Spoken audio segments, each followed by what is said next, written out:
Temple تعمیر کیا جائے، تھرڈ ٹیمپل، جس کی پوری تیاری کر چکے ہیں، جس کے پورے نقشے بن چکے ہیں، جس کے لیے اس کی جو بھی انٹرنل ڈیکوریشن ہوگی اس کے لیے سب کچھ تیار ہو چکا ہے۔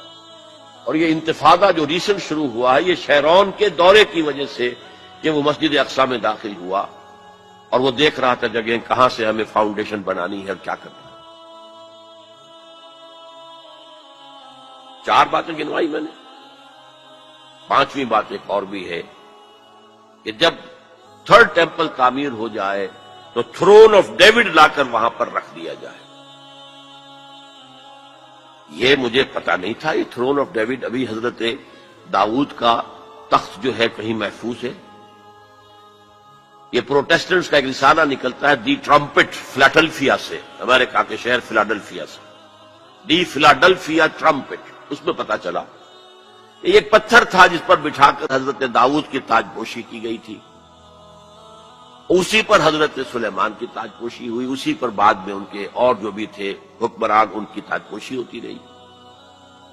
وہ پتھر ٹائٹس نے جب گرایا ہے یروشلم کے اس سیکنڈ ٹیمپل کو تو وہ اپنے ساتھ لے گیا، وہ روم پہنچ گیا، روم سے آئرلینڈ پہنچ گیا، کیتھولک ملک ہے بہت بڑا، وہاں سے اسکاٹ لینڈ آیا، وہاں سے انگلینڈ میں آ گیا اور اسے رکھ دیا گیا جو ان کی پارلیمنٹ کے ساتھ جو گرجا ہے۔ اور 14ویں صدی عیسوی میں اس کو ایک کرسی میں بلڈ کر دیا گیا سیٹ کی حیثیت سے، اب وہ تھرون ہے۔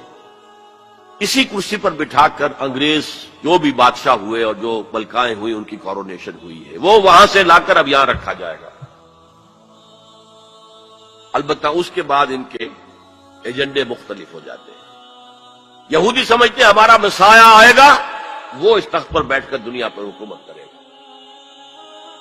اس کے لیے بھی سمجھ لیجئے ان کے مسیحا سے مراد کیا ہے۔ ان کے ہاں چلی آ رہی تھی پیشین گوئیاں کہ ایک مسیحا آئے گا جو تمہارے دلدر دور کرے گا، تمہیں عظمت تک پہنچائے گا۔ وہ حضرت مسیح آ گئے، انہوں نے مانا ہی نہیں، تو وہ پیشن گوئی جو ہے ابھی موجود ہے۔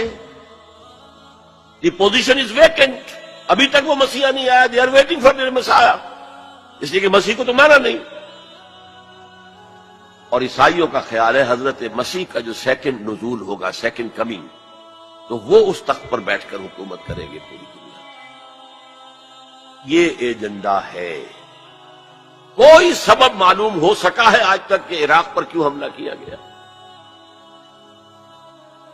اور کمال ہے کہ اس قوم نے پھر اسی شخص کو منتخب کر لی۔ 9/11 کس نے کیا اس کی کوئی کبھی تحقیق ہوئی ہی نہیں، روک دیا گیا۔ جب شروع میں تحقیق شروع ہوئی تھی تو پہلے تو بیان آیا تھا بش کا کہ یہ لیک کیوں ہو رہی ہیں چیزیں اس سے، اور پھر سسٹم روک دیا گیا۔ یہ سارا جو معاملہ ہے، history is going towards that direction. لیکن بہرحال اس میں جو مسجد اقصی کی شہادت کے بعد اور قبۃ الصخرہ کے گرانے کے بعد جو خون کھولے گا عرب نوجوانوں کا، اس کا آپ اندازہ نہیں کر سکتے۔ عرب کے اندر جوش تو اب بھی ہے، نوجوانوں میں بہت ہے۔ وہ ایک ایسی بات ہوگی کہ جس پر خون جوش کھائے گا، اور اس سے پہلے تو یہ حکمران جو ویسٹ کے گماشتے ہیں یہ انہیں قتل کریں گے، بھونیں گے، اور پھر یہ کہ کرسچنز اور جیوز، اور انہیں جیوز میں سے اینٹی کرائسٹ بھی کھڑا ہو جائے گا، دجال۔ یہ مقابلے ہونے ہیں، لیکن میں اب تفصیل میں نہیں جانا چاہتا۔ لیکن ان کے ذریعے سے عالم عرب پر تو بہت بڑا، بہت سخت عذاب آئے گا۔ باقی عالم اسلام دوسرے درجے میں ہے، مجرم۔ ہم سمجھتے ہیں کہ نمبر 2 پر ہم مسلمانان پاکستان ہیں، جنہوں نے اس ہندوستان کی تقسیم اسلام کے نام پر کروائی، اور 57 برس گزر گئے ہیں کہ اس اسلام کا کوئی نام و نشان وہاں نہیں ہے۔ وہی اسلام ہے جو ہر جگہ ہے، یہاں بھی ہے، مسجدوں میں آپ بھی جا رہے ہیں، ہم بھی جا رہے ہیں۔ لیکن وہ اسلامی نظام جو کہا گیا تھا کہ اسلام کے اصول حریت و اخوت و مساوات کا ایک نمونہ دنیا کو دکھانا چاہتے ہیں، وہ کہاں ہے؟ دین کی بات پھیلانا صدقہ جاریہ ہے۔ ثواب کی نیت سے ویڈیو کو شیئر ضرور کیجیے. جزاک اللہ.